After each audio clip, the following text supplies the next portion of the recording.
आणि पुढची बातमी आहे न्यूज 18 लोकमतच्या इम्पॅक्टची।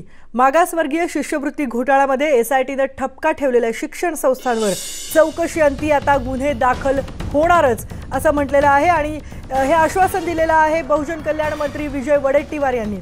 न्यूज 18 लोकमतनं हा शिष्यवृत्ती घोटाळा उघडकीला आणला होता। मागासवर्गीय शिष्यवृत्ती घोटाळा होता हा आणि कालच हा एसआयटीचा रिपोर्ट उघडकीला आणलेला होता।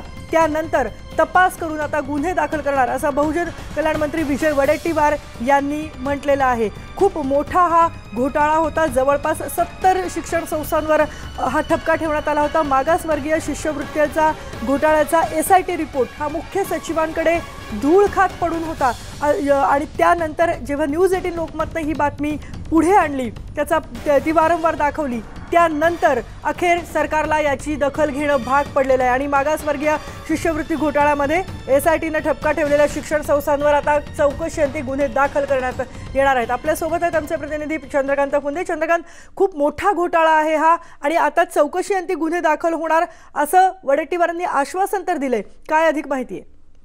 निश्चितच केतकी, काल संध्याकाळी आपण ही बातमी ब्रेक केली होती। हा अहवाल सर्वप्रथम न्यूज 18 लोकमतनंच फोडला होता। गेली 1.5 वर्षे हा अहवाल सरकारकडे धुळखात पडून होता, पण केवळ शिक्षण सम्राटाच्या दबावापुढे हा अहवाल जाहीर केला जात नव्हता किंवा त्यावर कुठली कारवाई केली जात नव्हती, ज्याला आपण एटीआर म्हणतो। सरकार काहीच करत नव्हतं कारण शिक्षण सम्राटांचा सगळा दबाव होता।